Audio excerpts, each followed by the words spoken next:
Good evening, ladies and gentlemen.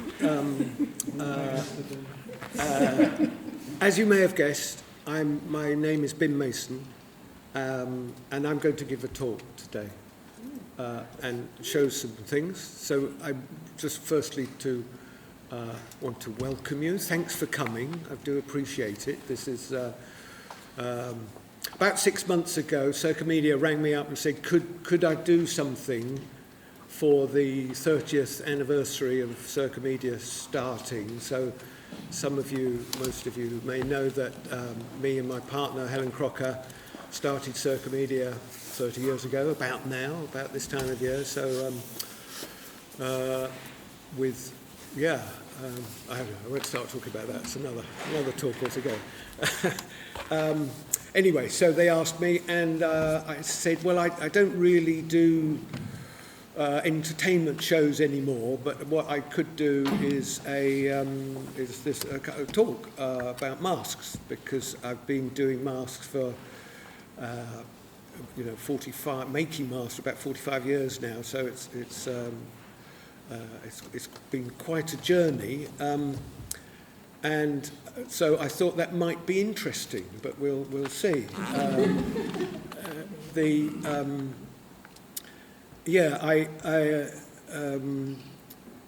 I think what I'd like to do is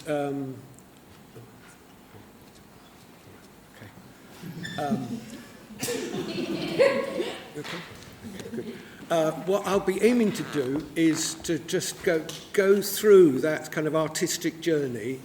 It sounds a bit pretentious, but artistic journey. It's a kind of a long-term artistic research, looking at masks from lots of different angles and different perspectives. And what I'm not trying to do is make sort of definitive statements about what a good mask should be or good mask work, because over the period of that time, my idea of what are the rules, what should be done and what shouldn't be done has changed. So they're all just different perspectives.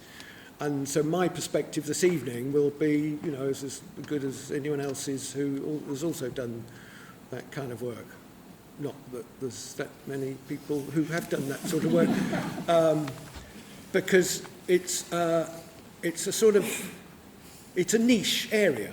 It's a small area. There aren't many people who do it, but it's also a kind of universal subject. We as kids, as tiny babies, we get very attuned to what faces look like. So a baby will, they're hardly in focus when they're very young. So that they make out two dots for eyes and a mouth, and oh, that's my mother, and oh, there's a strange one there. That's my father.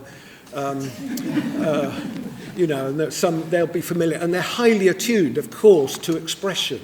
So everybody is attuned to the subtle things of faces, let's say.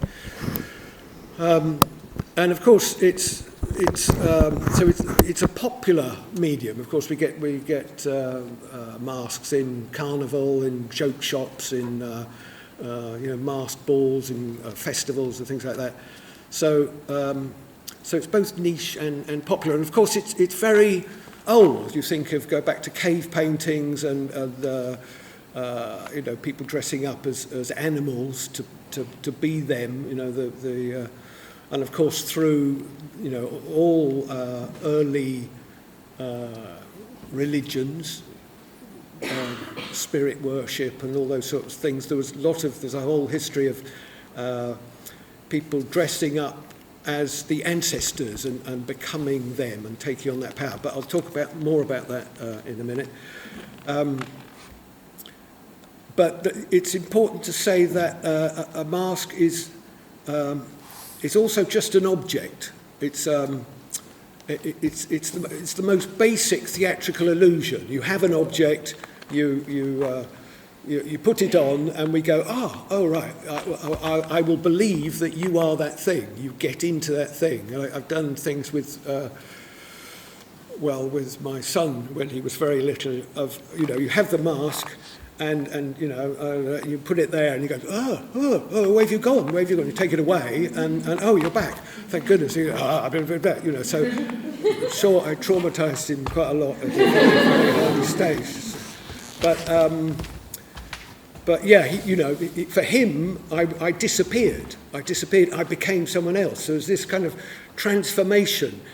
So when we look at masks, there's this kind of dissonance between, okay, we know it's not real. Most masks are sort of states that they are a mask. It's not CGI or high tech or naturalism. You know, there are sort of masks like that, but most masks through history are more, you know, they declare themselves to be a mask. They're not pretending to be real. So but we treat it as real. We kind of go, oh, we get into that thing. So the job of a mask maker performer is to make this inanimate object have life, to change expression, to be a different thing, and that's a kind of strange magic thing that happens. You know, it's a kind of it's real and not real at the same time, which I've always found kind of fascinating.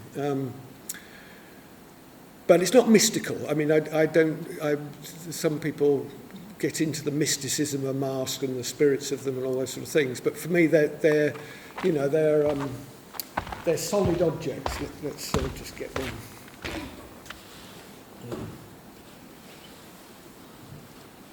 Yeah, so let's get these two to start with.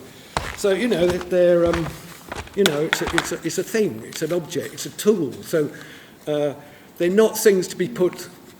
You know, a theatrical mask it can be put on a wall in a gallery and stuff like that, but mainly they then become art objects. You look at it from an aesthetic point of view and with a nice colouring, the technique and all that. But the mask really comes to light, obviously, on stage. It's made to be performed, and because they're tools, they get a bit bashed and they get used. And I really like masks that are used and have had a life.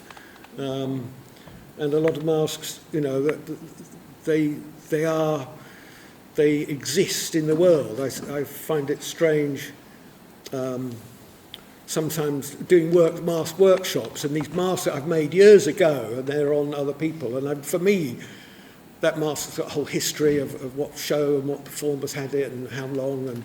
And so there's a sort of personality that goes with the object, becomes a history. And similar to, a lot of shamanistic masks had a kind of life. But before I get into these, I'll just tell you a story of a very significant mask moment for me. When I was 14, I was lucky enough, my dad worked in the embassy in Jakarta in Indonesia, and we did a trip then from Jakarta along Java to the island of Bali, which is known for its mask making. It's one of the key places in the world, extraordinary. And at that time, so this was mid-60s or something like that, Bali hadn't been developed very much, certainly not for mass tourism. And we went to a ritual, I suppose. It was kind of on the edge of the city, in this sort of liminal space in between the compound walls, and then the paddy fields, like stretched out. And I think it was the night of the full moon or something like that. There was no street lighting, so the whole thing was lit by flaming torches, and some people with little electrical torches, so it flickered here and there, and you couldn't quite make out what was happening. But as part of that ritual ceremony, a figure called Rangda, who's a female. It's not an evil spirit, it's the dark spirit, but she has a white mask, a long tongue, big teeth, bulging eyes, and great long fingernails, and she sort of comes out of her part of the temple, very strong, and it's kind of really frightening, weird, and she touches some of all the men come out with krises, and they're all sort of stripped to the waist, and they start to fight, go back to your part of the temple, and the power. This is the story. The power of the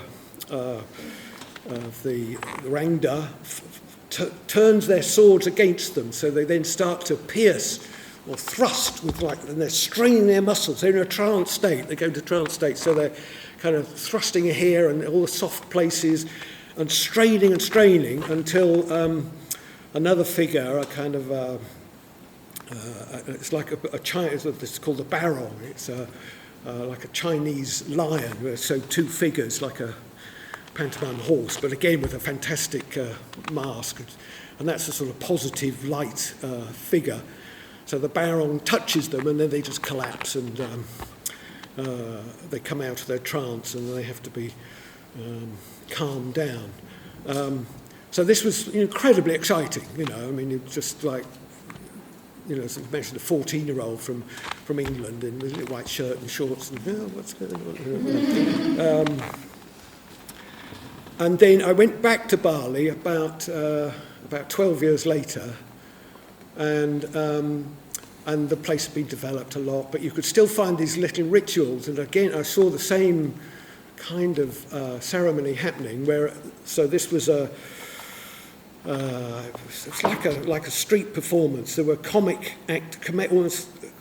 dell'arte figures with wooden half masks, and they were sort of comic soldiers trying to be brave. And so there's this tight ring, and then from the back of the crowd, you could hear this, dog started to bark, and then there were a few screams at the back, and it's all sort of dark. There's no street lighting or anything like that. And then there's a sort of whoa, and then people start to run, and there's a sort of the crowd starts to break up, and then everyone is kind of, oh my God, the Rangda's coming, and even the sort of the tough men who into their scooters and motorcycles and things like that, they were also kind of, all right, we better clear off, because it's kind of bad luck to be touched by Rangda, So it's still a real thing. So this was not. It's not theatre, of course, in the way that we think of it here. If we just pretend to be another character. In that, so in Bali they have the Hindu tradition where the representation of the deity is actually the deity for that moment. So that actually the statue would give you power if you touch it. It actually gives you good. It's not sort of just good luck. It actually gives you power. So that when they put the mask on, they have to do lots of fasting and ritual things and chanting and things like that. When they put the mask on, they become the deity. They actually they believe it. They kind of I am it. They are possessed by it or something like that. And that was very, very exciting. So when I came back from travelling on that second trip, I was lucky enough to get a job with a theatre group called Caboodle, or Theatre Exchange, and up in the Midlands, and I started to make masks.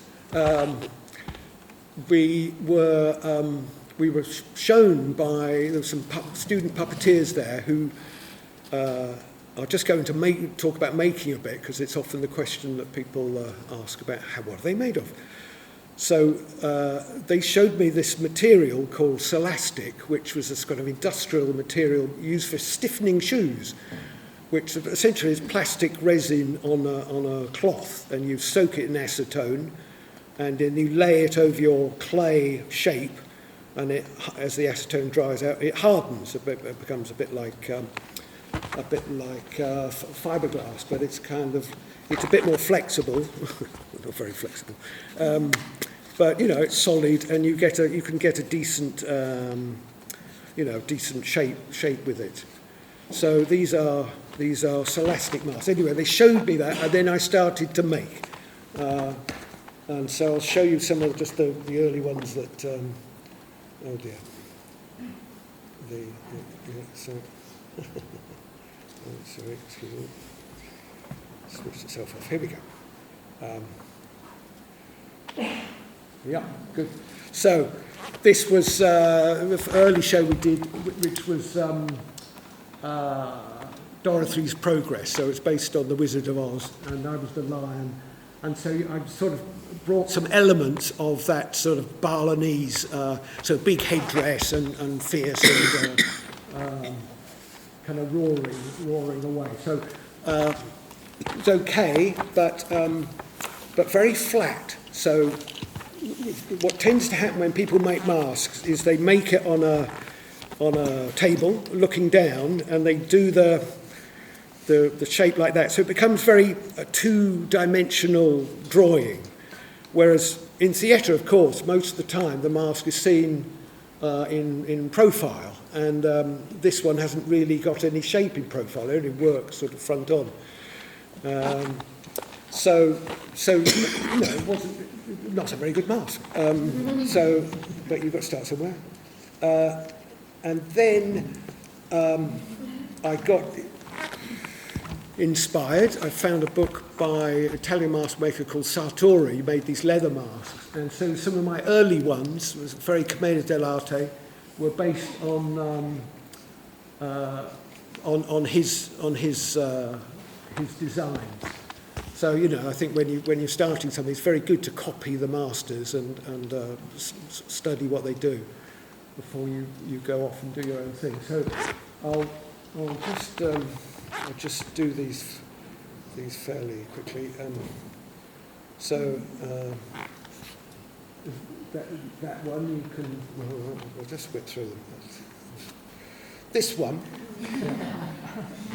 So with this one, this idea of trying to build in two different expressions so that it works for two.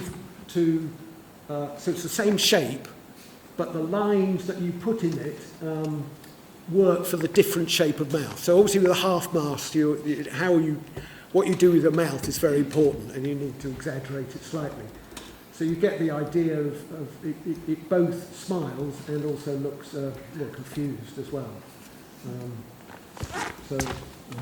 So that's one thing you can do, is build in different expressions. That one, she would just. But it all depends on how much your character changes. She had to be just grumpy most of the time and disapproving was the.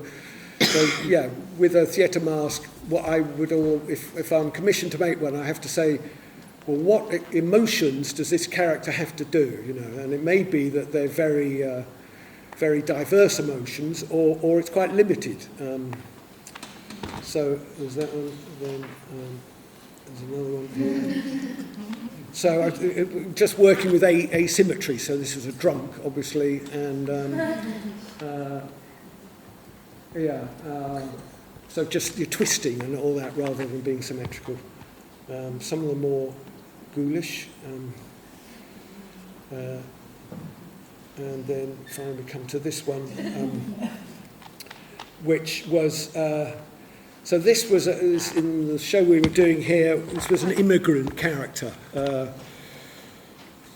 So I was following the Sartori's method. He made leather masks out of leather, and all his are quite dark. And that can be all right with really good stage lighting, which is it's good here. But it makes it hard to read in different lights. If the light starts to go, it starts to become hard. If it's a bit shiny, then that's the surface picks up the different contours, so that's all right. But generally, a lighter tone is going to be better. So it's the same mask. So I will just put this one on. It fits very snugly.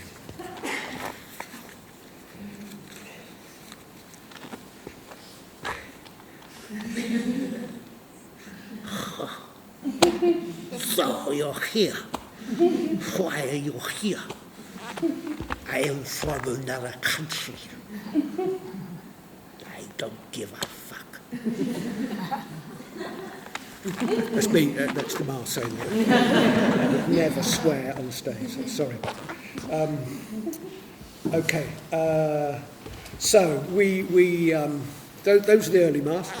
Then I did a short course with Jacques Lecoq in Cardiff, a 2-week course, and that gave me inspiration to make a whole other set of masks that were where the masks were sort of more fundamental to the show rather than just incidental.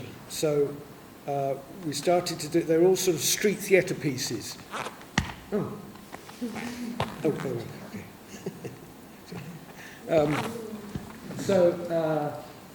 So one of the pieces was babies in prams. So we had light prams. We had little chairs so we could sit down in them, and these baby masks. And we had little baby whistles and rattles, and we had a little choreography of doing a kind of in the mood thing. And so this toured to Canada and around Europe and things like that. So you get the idea here. So much bigger sort of shapes. And I guess because it's babies and it's a familiar thing, that people really tuned into them and would really watch all the detail, and you could relate to them.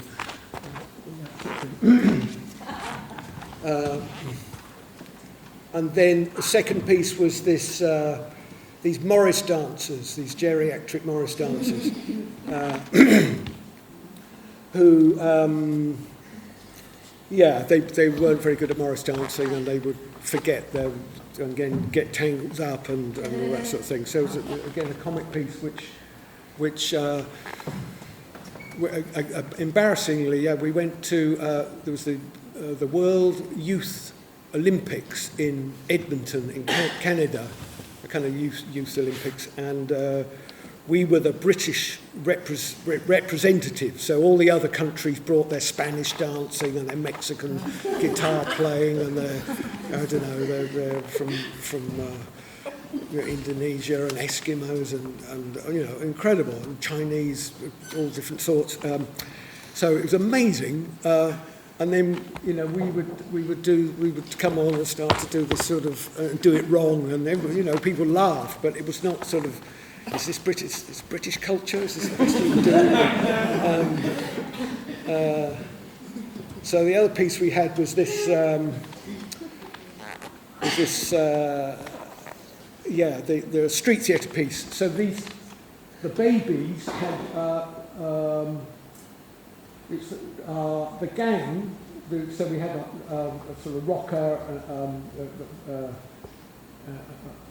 skinhead, a punk, and a kind of old rocker, heavy metal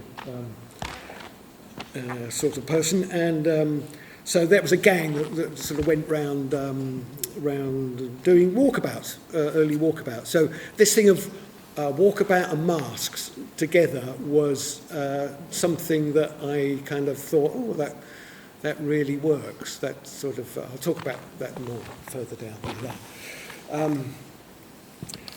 So that was pre-Lecoq. Then I went to Lecoq, and I'll get to.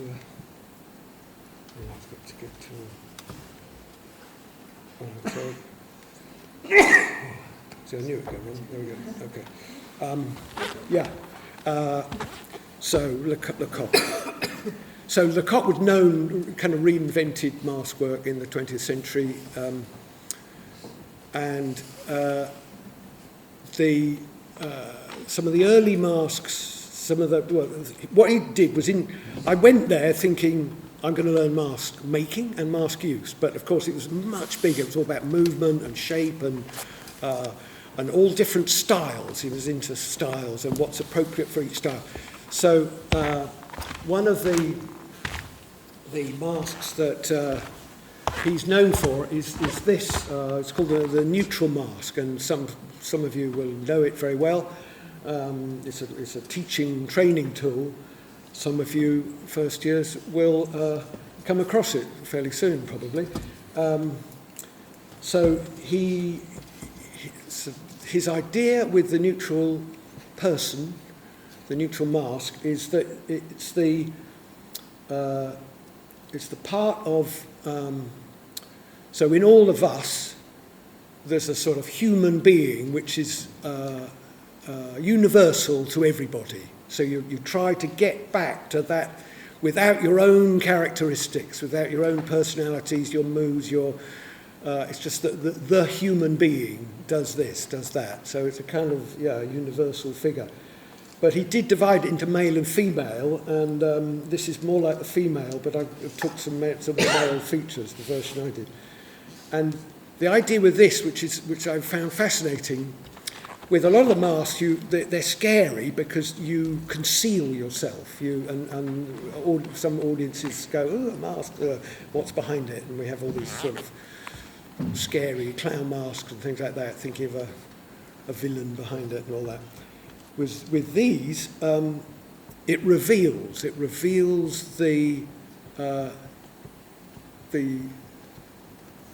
well, it can be the personality, but certainly the body language of the person who wears it. So normally I'd get a volunteer up to do this, but I'm not going to do that today. But I'll be my own volunteer. So firstly, I'm going to just be me, as I've been trying to just be myself, and then I'll turn it into give it a neutrality, and there's a certain difference of presence.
So there's a sort of shift, there's a calmness with this.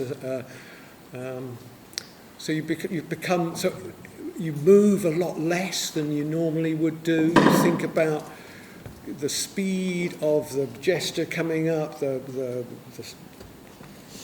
really go right into detail. So it was a really amazing, transformative lesson to give you actors an idea of how much their body language is speaking all the time. So we get most of our information through faces. We said about babies. When we're communicating with people, we're looking at faces. But if you take that away, then we start to read the body. And typically people are bad posture and, and they just move too much, or they have their own idiosyncrasy. So it's a way to just try and gradually strip those away, so you can choose what you want to communicate to people rather than being just left with who you normally are. And it's an interesting, because nowadays identity is the big thing about I am myself, I am an individual, and people don't particularly want to be a part of humanity in a way. They want to be different, to be an individual. So it's a very culturally interesting work to do from that point of view. So other masks that I'll talk about the half mask now. So because that was the sort of work I was doing. So this is one of the masks that had been one of the street theatre pieces. So I showed this to Lecoq, and he said, yeah, it's this good shape here, it's got good profile, but what's all this going on? You know, what is all that about? And I said, well, I was into making it, and I thought I'd decorate it a bit. And he said, no, don't just decorate, don't just add things. Everything that you put there needs to be for a good reason, and because the more, it's like movement, the more extra movements you do, then the less we read the thing that you are trying to do. You clutter it up. So this is clutter. Get rid of it. He liked the baby mask quite a lot. So that was a kind of lesson to learn.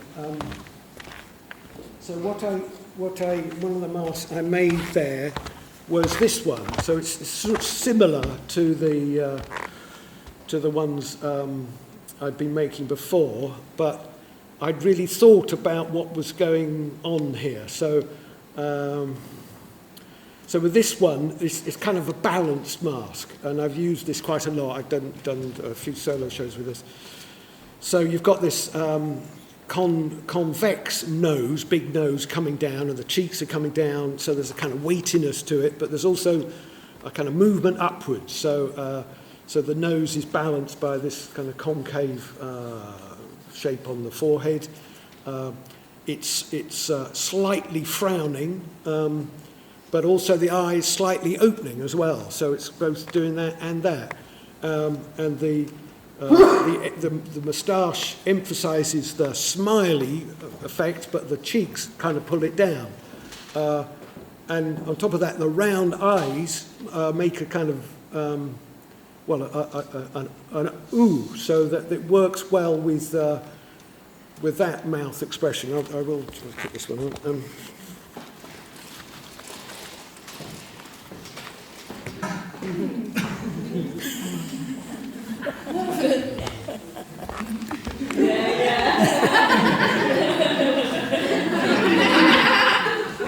Oh no, they're laughing at me. So yeah, you get the idea of it's niche. It's a niche subject, I understand. So it's simpler shape, and I turned that into. I used that for another show. I made that. It's more of a. The edge of the mask is really important too. How does it finish here, so that it's not just a line? Because then you get this sort of mask and not mask. But with this, you kind of get a.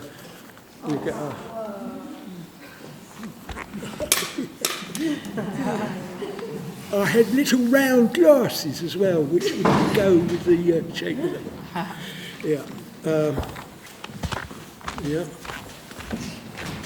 See, I knew it. Yeah. Anyway. Okay. So, all right. So he also did tragic masks. And I won't. I'm not going to demonstrate this one.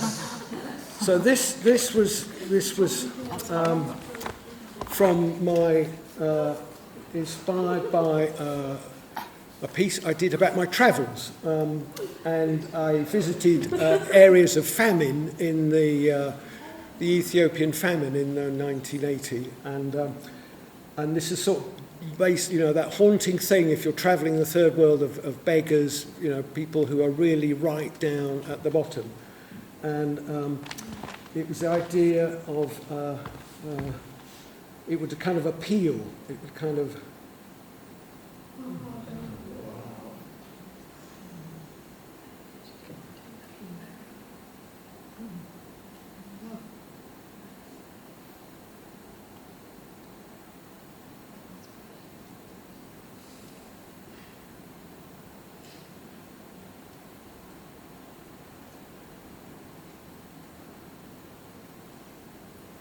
Yeah, so it's not one to be used lightly. I don't know how do I use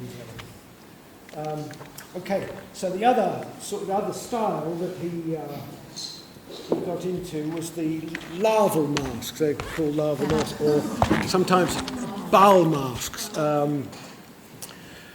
They're bal because of the Bal Carnival in Switzerland. They have big, bold shapes, and they often decorate them with hair of some sort. But yeah, big, simple shapes. So they have different sort of qualities. So this one's it's like a water droplet. It sort of goes down, it's heavy, it's got a nice profile, and it's a unified profile. The cock was really into that this shape at the end emerges from the rest of it. It's not just stuck on like that big nose of the mask I made before. So that one is kind of heavy,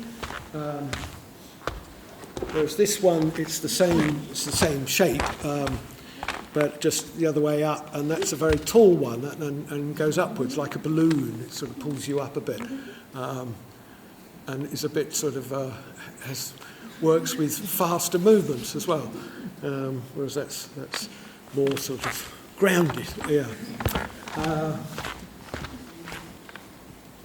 So then.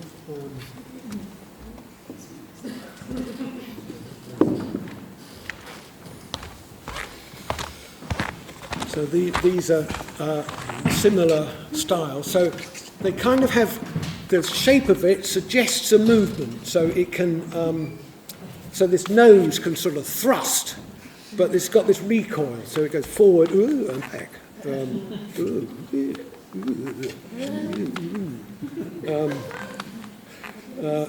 Like that. And this one has...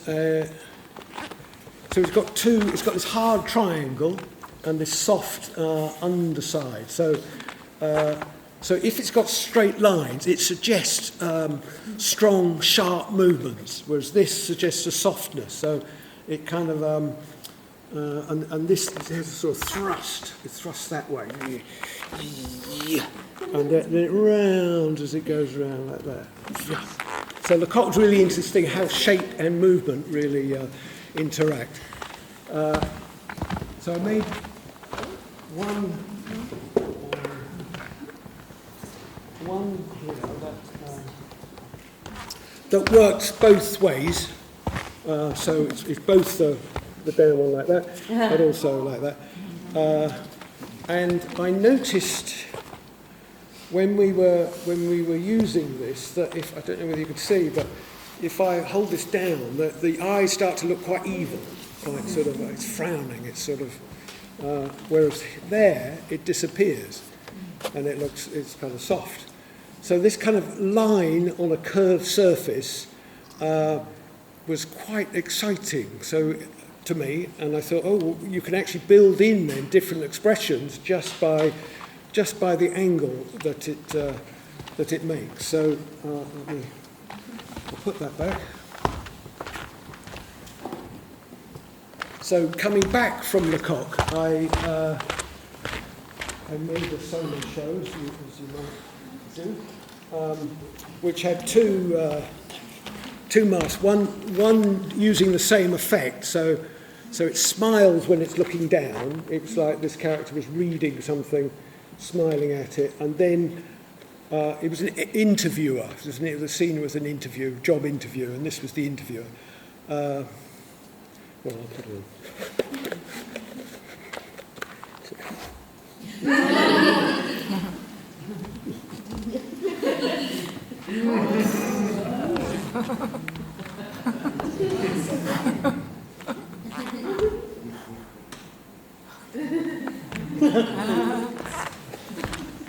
So that's the line on a curve in one way, and then I realised you could do it the other way.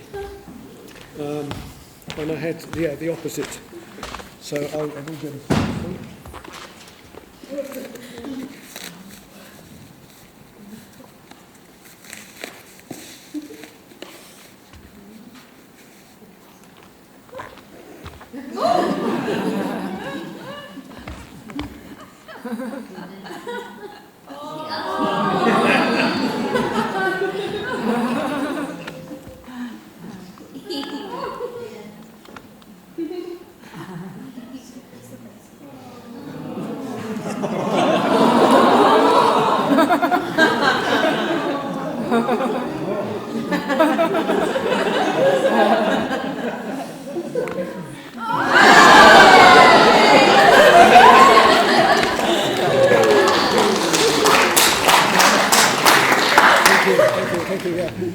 So the trouble with that, though, is if it's fine for that effect, and that was amusing to do. Thank you for that round of applause. But it has to be front on. It doesn't work in profile. You can't really do a profile. So it's a limited use mask. So that was the solo shoot. So when I came back from Lecoq, I did also a duo show. I've shown you that one. And I was still using other Commedia dell'arte type of mask. So this is the kind of Capitano. Again, a kind of unified shape. It's more or less a triangle, but it's soft. So this was the Capitano, who is a sort of a soldier figure, but he's a bit of a wimp as well. So he's lots of bravado. So that's why it's a bit soft. But we used this one in a two-hander, and it had to command and shout a lot. Right, you get out.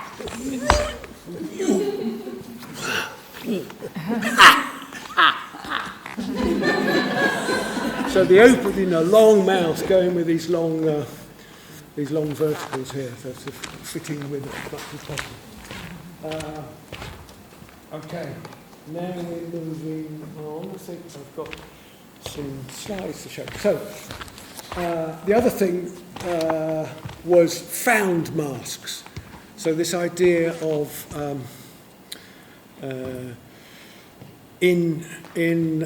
I don't know, it can be anything, garden furniture, in toilet seats often, or signs and things like that. You can start to see faces, and it's this idea of transforming them, using what's there. So these masks were used there's cider vinegar containers that were actually incredibly expressive. So you could work with the roundness of the mouth, so it could be stupid, or it could yawn, or horror, wonder, all those sort of. So you could see the lower one looks stupid. It's a bit lost and doesn't know what. It's quite baby-like in a way, and the near one is more in horror. So it had these different expressions, and it was very nice to do that. So that's another angle on it. So you don't have to be an amazing mask maker. You just can find them. Let's see where we go now. So that's the character I showed you.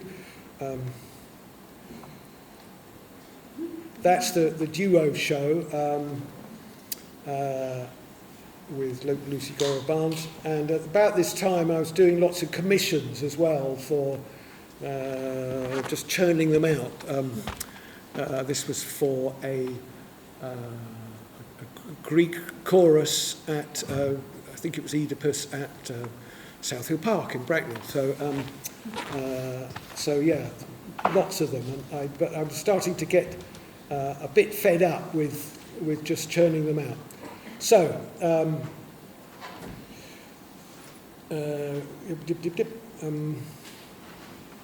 here we go. Talked about that. So, then, at the same time, I had a circus theatre company in the street called Mama and Dada. So the idea with Mama and Dada was Mama's plays. I don't know whether you've heard of them. They're kind of folk plays based on death and resurrection cycle. And Dadaism, so surrealism and collage and all that. So it's this kind of sort of city and country and popular and sort of modernist new age. So it's kind of mixing up things. So this was a show we did about the Amazon rainforest, which was starting to be destroyed. This is mid-80s now. So I made these bird masks, which one of which I've got here. I think, yeah.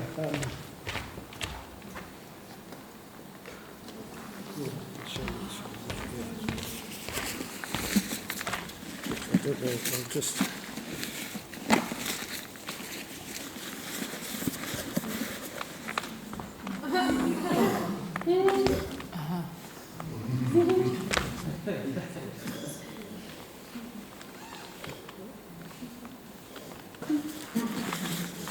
So a bit limited expression, but it was a silent outdoor piece, and I made the poor actors do acrobatics in them, and even play musical instruments in them. So they've all got a little hole in the. So we did basically as the tree died, was cut down, and the birds died, and then it all started to come back to life. So it was slightly based on North American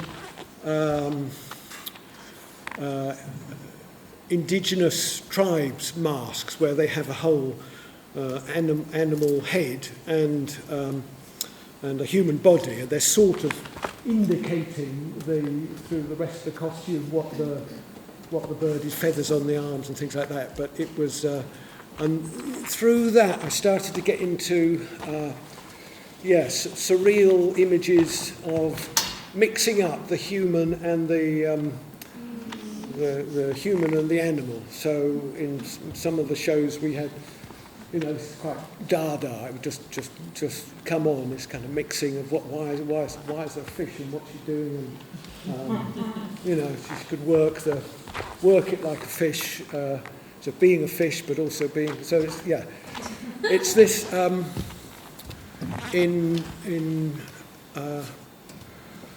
right from Greek culture through to the Middle Ages, there's this chimera. They are half animal and half human.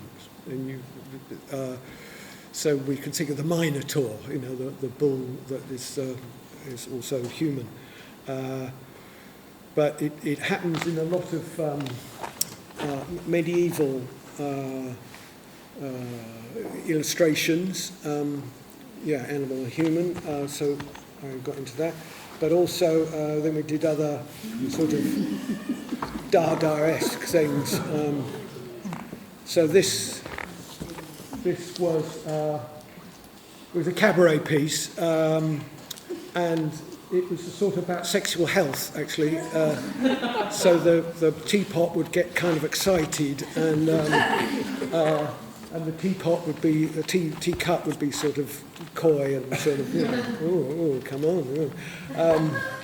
And then at the last minute, the teacup brought out a tea strainer to put over the end of the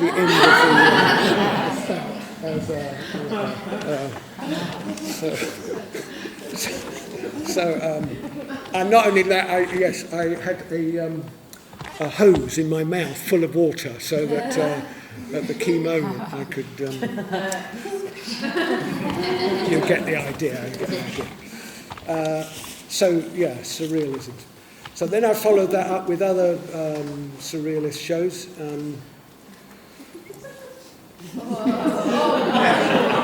So I was into mixing styles. So this was a show. I've got very flat feet and have a lot of problems with them. And I twisted my ankle doing a show at the Old Vic once, and I went to the physiotherapy department in the Bristol Royal Infirmary, and they were amazed at my feet. They sort of came out, and they brought all their friends. Look at his feet. Look at his feet. And I was just standing there like, "There's my feet. Do you mind my feet?" And they were having a laugh, and So I thought, it's a bit like it's my imperfection. So I make a show about that. That's what clowning's about. You display your imperfection. So it was a show with mixed styles. So it had some mask work, it had some puppetry, it had some dance, some straight traditional clowning, a ladder and bucket routine, and so mixing styles together rather than, there was a tendency for mask work to be a bit pure. You know, you can't do this with that. You have to choose your style and stay with it. But I was kind of going to mix it all up. So the foot mask had a had a pair. There's two of them.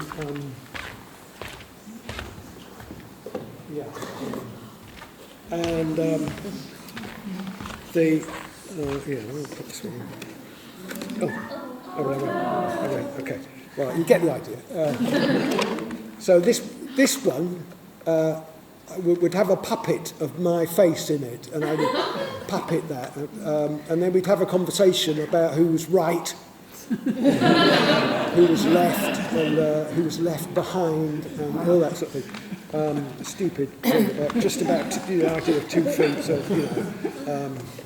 crossing over, and all right, let's go then, all that. And then the other one was again flipping the idea of mask. So rather than concealing your face, you conceal the body. So it's a kind of anti-mask in a way. So yeah, just being the big toe. And it was all part of a dream sequence, a kind of nightmare sequence. So you can play with all that because mask, that's the beauty of it. You can it opens up the whole world of you can make this and that. You make fantasy. You can do dreams and nightmares, which I'll come on to. But before that, we around that time, this is the early 90s now. So I made a show. There was a company called People Like Us that was started out of the old full-time students, the last year of full-time. In the year in between full-time and Circomedia, I made a show with 3 people in Switzerland, and it was about allotments, and it was called No Man's Land, and it was about territory, because the Bosnian War was happening at that time, and people fighting and culture, and so anyway, again, this was mixing style. So in this one, I had masks that were just a nose and a forehead, some that were more like larval masks, and some puppetry. So that these 3 sung. Actually, there's a real mix in the middle one. So and the other 2 could be manipulated. So. It was singing turnips. We had a whole load of stuff. So, but yeah, mixing it all up. Not being purist about all the styles you could do. So when we were in rehearsing in Switzerland, I went to see a carnival, Swiss carnival. It's fantastic. We mentioned the Baal carnival, but there's in Lucerne we saw it, and there's like literally hundreds of masks coming down the street. Some you get just 30 shark masks playing a musical instrument coming through, and then 30 jesters, or then 30 gorillas, or it's just tons of them. So it's very exciting, and through that I started to get into carnival, the idea of carnival in all its sort of fascinations. And in the early 90s I made a show sort of bringing some of this stuff together with some of this was a part of the dream sequence. This is a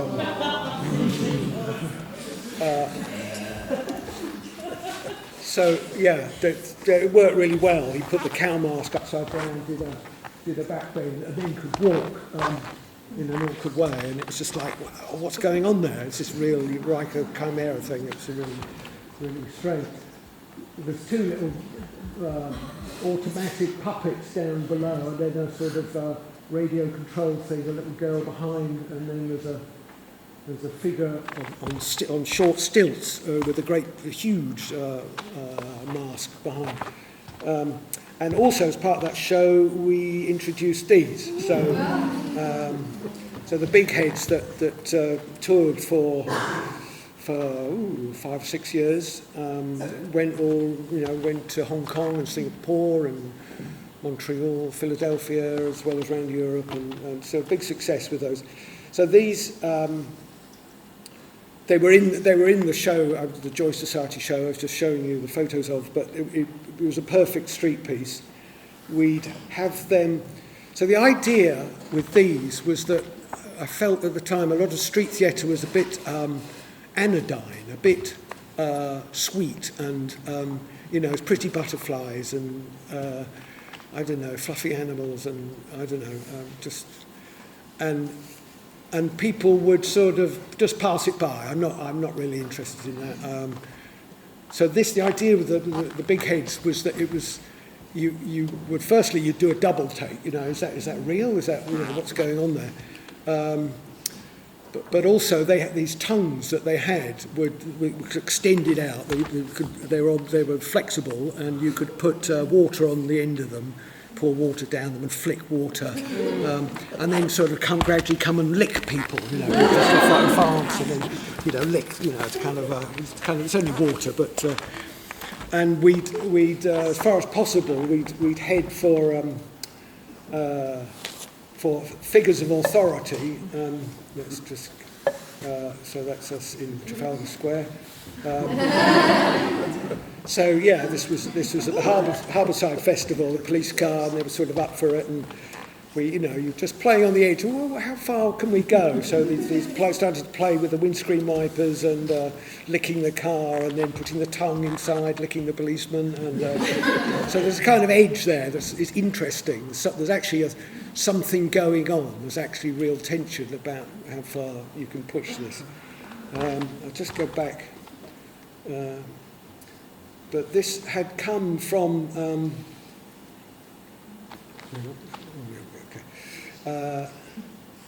so it'd been inspired. I was talking about medieval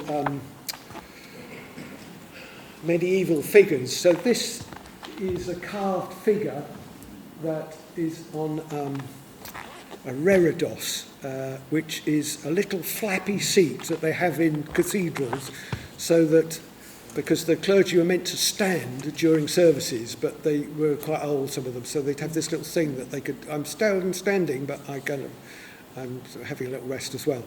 And often on the underside of this flap, they would do rude carving. Some of them were quite, incredible. But a lot about eating and drinking and other bodily functions. So this, that I thought, figure on the legs, face on legs. It's also a bit like in the Pokemon series. There's a figure with a head which I think it's got legs, and it sort of bounces around. So it's sort of in popular culture in the Middle Ages, and it's in the present day as well. So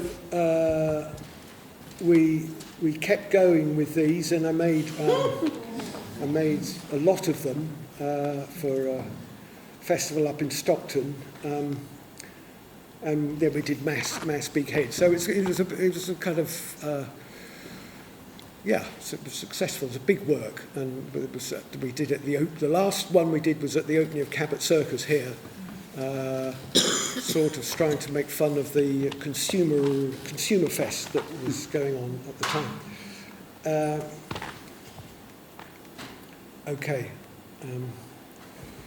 So we're coming to the end now. So don't worry.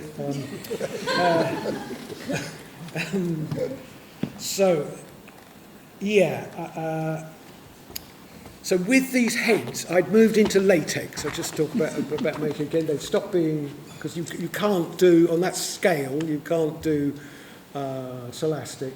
Well, I suppose you could do, but latex was much better because it moves easier.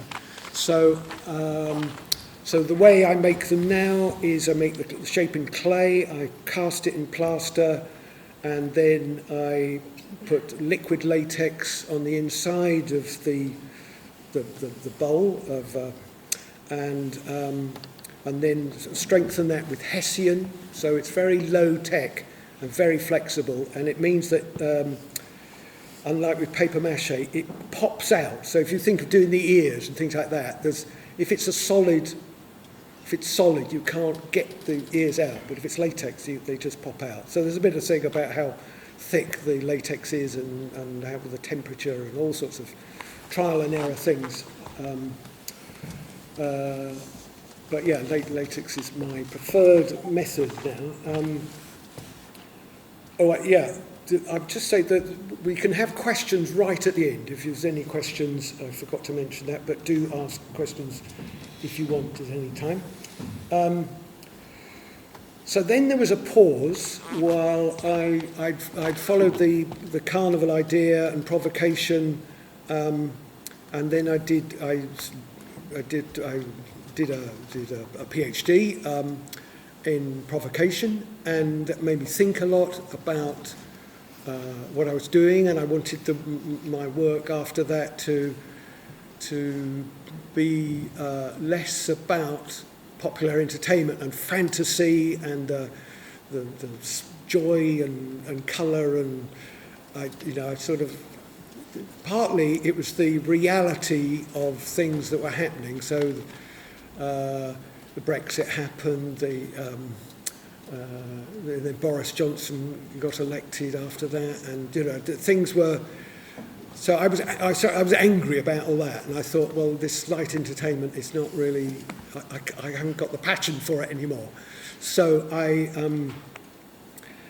then just started making these other masks, and the first thing I did was make a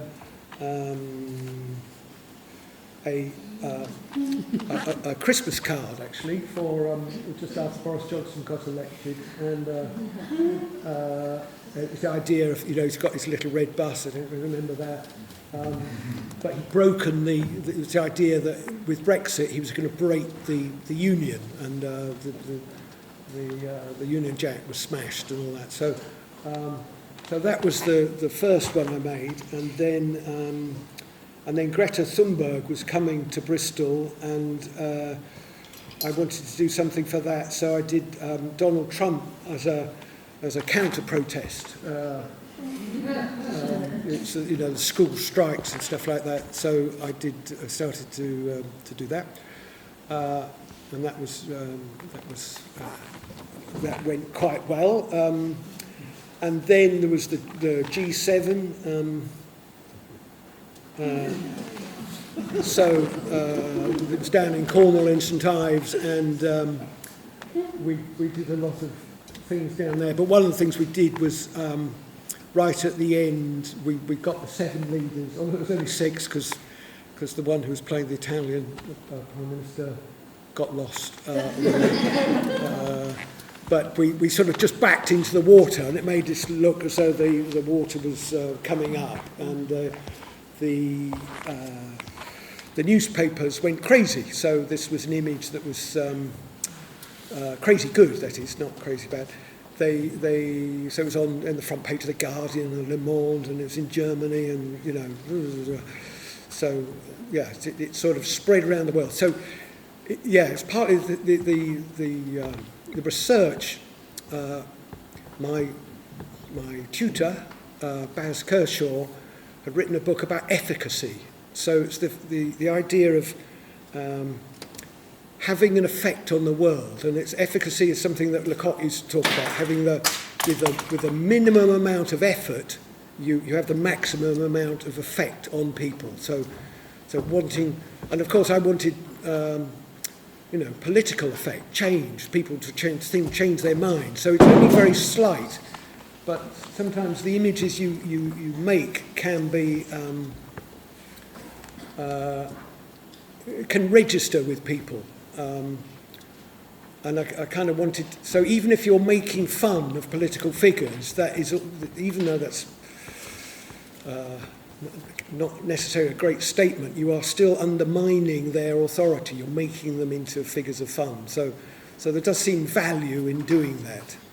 So I pursued that quite a lot. So we're going to have a bit of a showing of all those masks in a minute. Not all of them, but quite a few of them.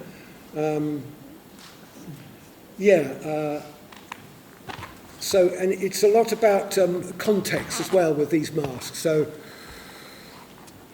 if we go to Extinction Rebellion events, which we sometimes do, a lot of the people sort of imagine that they know the story, they know who are the characters and all that sort of thing. If we go to other places, they just don't know them. So it's this thing about recognisability is really important. So we'll see when we do this thing we're going to do, how many you recognise. Some of the characters have got clues on them to help you identify them. But the other thing it does, if people go, well, I know that one, but I don't know who is that one, and then you find out, and it's kind of it spreads out. So I'll just ask the people, my friends, who are going to help me to go backstage now and get ready. While I talk about just a last thing before we do this final thing, which is the work I've currently been doing, which is commissions for the Welsh Eisteddfod. I hope you all know that the Eisteddfod is the national cultural festival of Wales. You go there and everything's in Welsh, speak Welsh. I'm learning, but not good. So the last 2 years they've got me to make masks of Welsh heroes. These are activists, 3 activists in the 1930s that one was an environmentalist, one was a pacifist, one was a cultural Welsh, into Welsh culture, and I won't go into the whole story, but because they're heroes, you have to, the making can't be caricatured. They've got to be good. They've got to be high quality, and it's raised my technical level quite a lot. So from that, so I made these. So more or less correct, good enough, and you can see there that the painting of somebody else has done the painting, and we've done the. We're representing, so we can walk about in those costumes. So I think we are walking about in this one, yeah. So you get the idea of, and people were amazed. They just like, our heroes have come back to life. They're good. Thank you so much, and it's so appreciative. So this year I had another character to do. On the left is the photo of William Price. He was a sort of Victorian radical, eccentric in the Pontypridd area. So that was the picture I got, and so I made the mask of that character with the mask of which I have here. So it has to be, reasonably high quality. And this we think will go into the museum at Llantrisant or Pontypridd. And there's only 3 photos. There's that picture, and then one side profile, which is really useful to get the side profile. Really important to get all that. He had dreadlocks, actually. Imagine a Victorian having dreadlocks. It's extraordinary. So that's the sort of work I'm doing lately. Okay, so now we are nearly ready. So just that's the mask being made in the studio. You can just see the photos behind that I'm working from. There's only 3-4 images that I've got. Okay, voila. Okay. Right, I'm going to disappear now, and in a minute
So I don't know whether anybody's got any questions. That's strange. Any or comments? I'll go on. Oh yeah. So has your character actually been changed when you've put a mask on? Have you literally become that person? How do you? Well, You've lost your mind almost. Yeah, you've got into it so far. You almost have to. How have you managed to get back out again? Well, how do I come out of it? You mean? Or when you go in? Or, okay, the going in and coming out.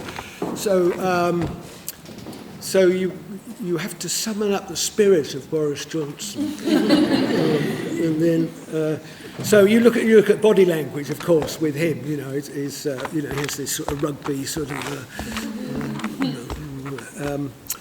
So there's that, but it's also the attitude. So it's useful to have a word or two, like I despise everybody, you know, so you can have that kind of, you know, or I really want to be liked by everybody, you know, that gives you a kind of, and you could just keep repeating that, and really it's like an actor's tool to give you a, and then coming out, well, yeah, I don't feel any residue of Boris Johnson somehow. That's disgusting, isn't it? Residue of Boris Johnson. It's something to think about. Yeah. Good. Thanks. Any other comments, questions? Yeah. Okay, that's all. Takes about a week. So. It takes about, the longest stage obviously is making the clay shape, just getting the likeness and all that. So that takes a couple of days at least, and then the casting, and then the latex, the making of it, that takes another day and a half or so, and then there's a day for painting, and then there's strengthening. I put a piece of wire around the bottom of them so they can change the shape. About a week. So, but once you've made that cast, then it's simpler. With about 2 days, and you can do a repeat of it. So you could have, if you imagine it, you could have thousands of Boris Johnsons, if you would want that. Yeah. You were saying where after you made the plaster mould, you can make lots of. Do you ever like tweak it while it's in the plaster mould, or would you go back to the clay if you wanted to? No, well, you can do it. I mean, sometimes the plaster has got little air bubbles in it, and you can fill those in, and you can slightly adjust things and repair, but because it's in reverse, it's hard to know what you're doing with that. It's better to remake, really, to go back to scratch, even though it's a bit of work, but it's a really enjoyable work. So I don't mind doing that. It's the thing I like more really than getting in the studio. Yes, at the back there. How do you choose the expression?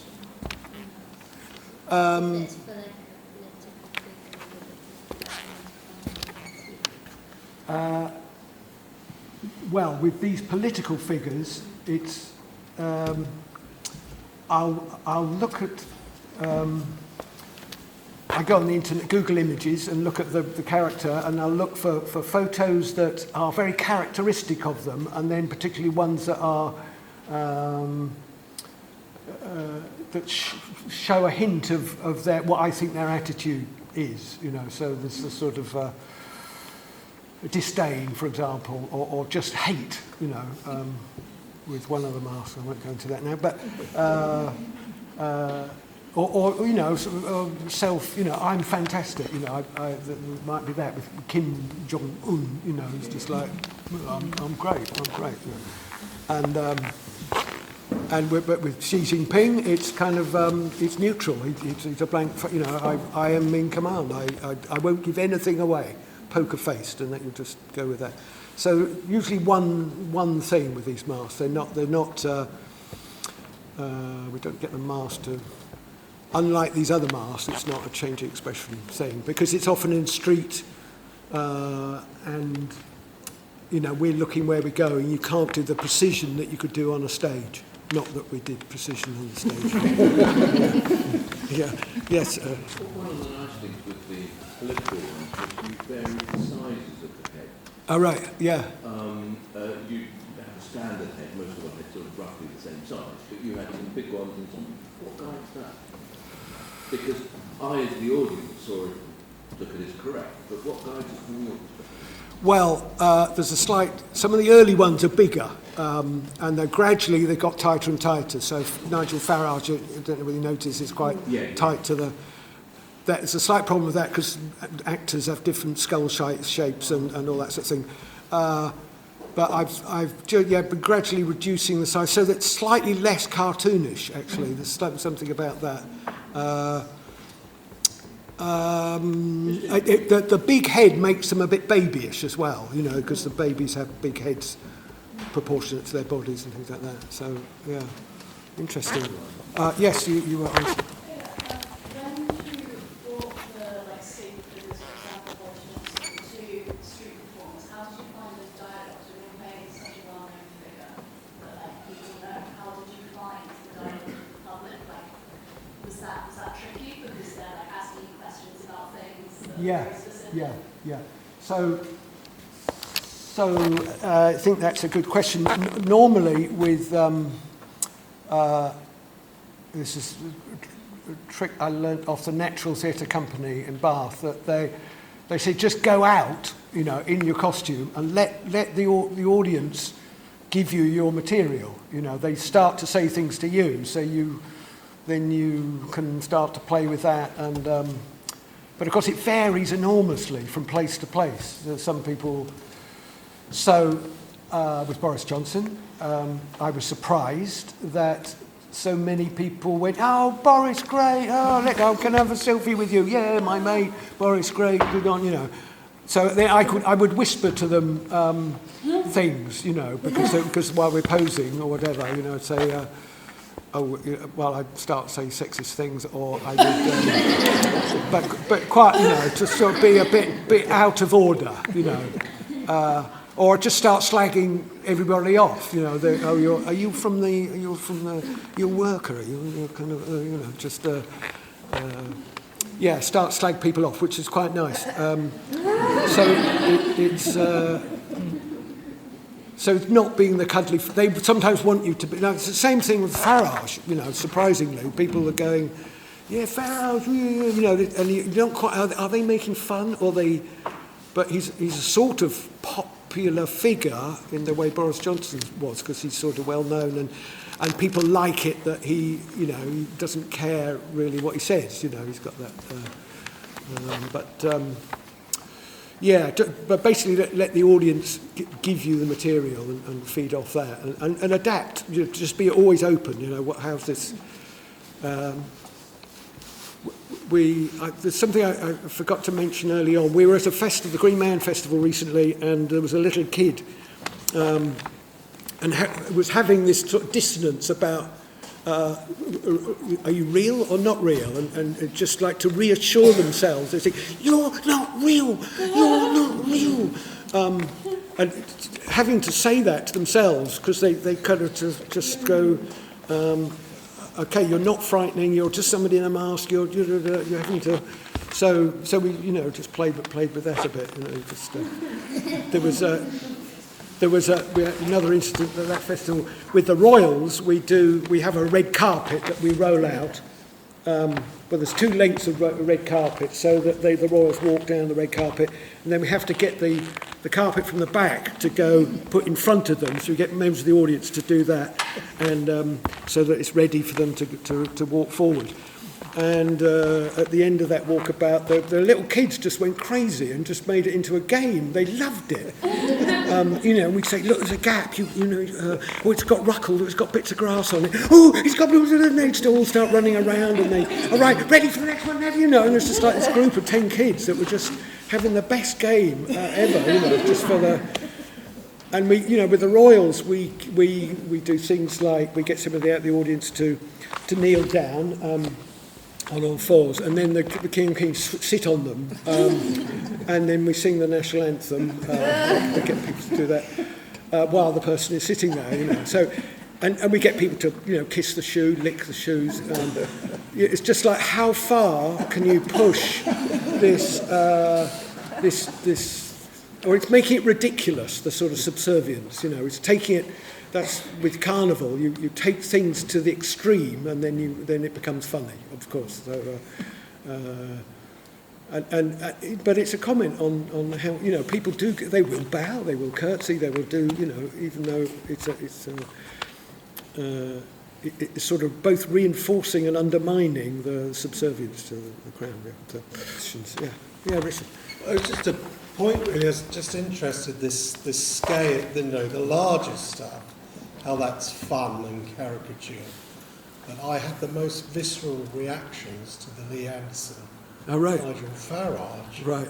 with the smaller heads. Right. How they become less fun. Well, it's becoming more real, isn't it? More I think real. it's less. Oh, that's a funny cartoon. It's becoming, you know, this well, is. that's, Yeah. So got no questions. there's a lot about the level of distortion. Yeah. You know, if we distort too much, it starts to become unrecognisable a bit. So you can't cartoon up too much, and we do find that a lot of people don't know who a lot of the characters are. You know, But yeah, that's. I mean, I have thought of combining things like the old big heads, the huge big heads with the tongues, with Boris Johnson, and you know, like make them recognisable rather than so they're like little devils. So I don't know whether. But anyway, it's a big job at the moment. I don't know. Yeah, Rod. So you've done it a long time. I'm just interested in your identity. So you yourself are a performer and a mask maker. Has that changed over time? Because you obviously started as a performer.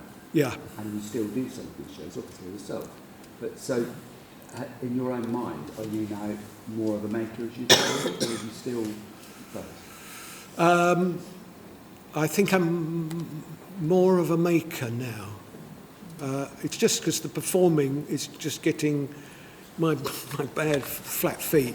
My legs get really tired. I can't do the walkabout like I used to, and I just get very tired. But I get excited at the time, and I start jumping about and getting into it. But it's afterwards the sort of, it just takes ages to recover. So I have to limit it. So it's moving that way. Let's say it's not curtains yet, but you know, the curtains are on the edge of being closed. Yeah. Yes. What sort of events do you bring these two to? You mentioned like being on the street as well. Where? As I say, festivals, but also so there might be exile protests and things like that. But we also did the Tory party conferences the last 2 years. We've done some one-offs at the Brighton Festival. Nobody invited us. We just turned up and did it. We've done, it's usually tacked on to something else because then people can then connect it with something going on. So I think that's quite important. You know, it's not busking. It's not about, you know, money or anything like that.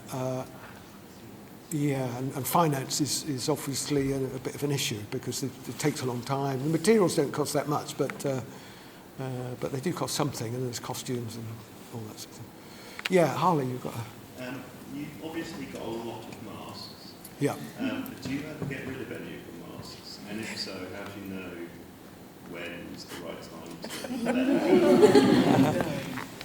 Well, over the years, they've sort of trickled away. I've made, I don't know how many, but some get stolen, some, you know, the theatre group I was with before they had a whole load of masks, and then they went bust, and I think they just sold them. I don't know where they went.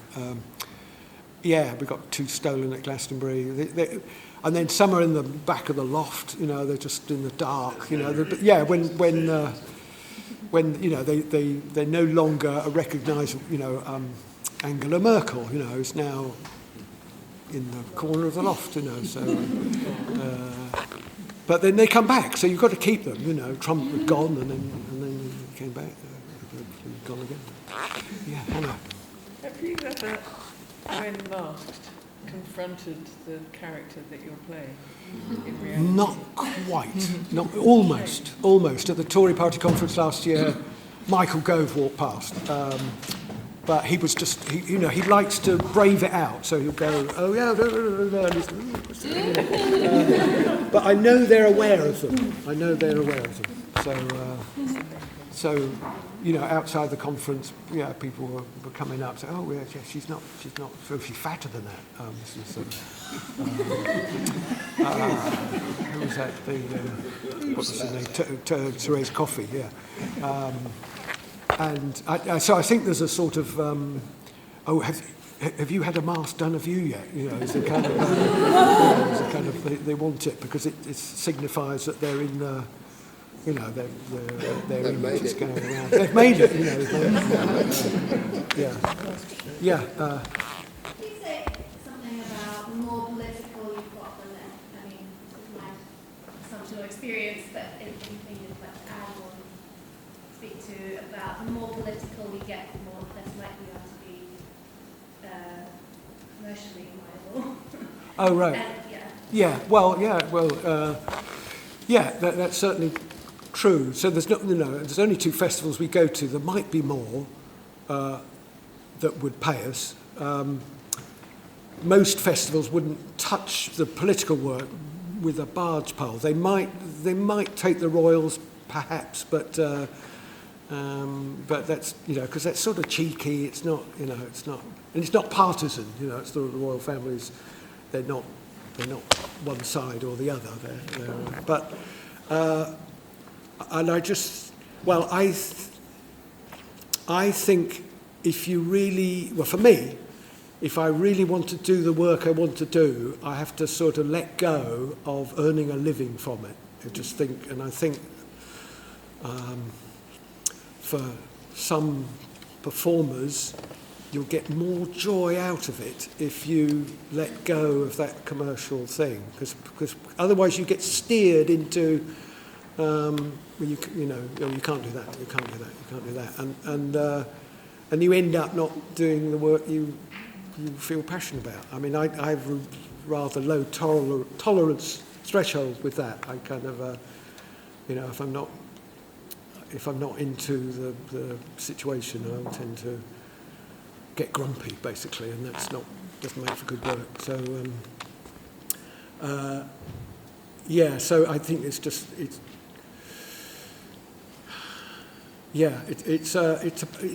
a balance. You have to find money from somewhere, and you can maybe get it through. So the commissions for the Eisteddfod, they give me a bit of money. Otherwise, there's bits here and there. But there's also the team to pay, which is, as you know, you're not getting much for this. So. And has there been a shift? It feels like the 90s were quite... Oh, I see. Historically, yeah. Well, the 80s. Yeah, people would pay you. I mean, there's just so much more. You could be much more political. Even. So I had a Thatcher mask. We did a lot with that, and that was. There was, but basically then Thatcher just said, well, let's cut all the fringe theatre groups. Your fault, then. Let's close all the art centres, and so all that work doesn't have an ecology to work in. So there's less opportunities for it commercially. So, I think you'd have one job which earns you a bit of money, and then your other work which you're passionate about. And and they could sort of, I think they do that a lot. Doing one really helps the other. So I'm getting slight signals that they want to see. Do you have a favourite character you like to play? Yes, play. Well, I quite like doing Boris Johnson because the reactions and people go, whatever, it's just so familiar, and he made a buffoon of himself, so it's an easy target, really. It's ripe for it, Yeah. It's not a question, but I just wanted to say about Boris Johnson making a buffoon of himself. When you were being, I saw you doing the Tory funeral at Glastonbury, and you were being Boris Johnson so much that you punched a little kid. Yeah, it was the best bit. I think, well, it was either not intentional, it's not intentional, or it was intentional, but it was in playful. Because, I'm sorry to snitch, but it was funny. Okay. Got a laugh, so why not? On that politically incorrect note, maybe we'll wrap it up. So, there's one more, okay. Sorry, I was just wondering if they were the masks that no cascade uses in the show. Yes, they are, yeah. They use them in a slightly different way. And you've seen that show, see the last of the old beakheads, sad, one-eyed, rotting sort of thing that it is.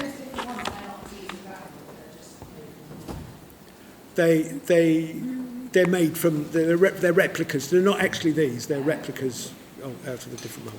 The same mould, but different, yeah. Okay, thank you for coming. I hope it's been enjoyable.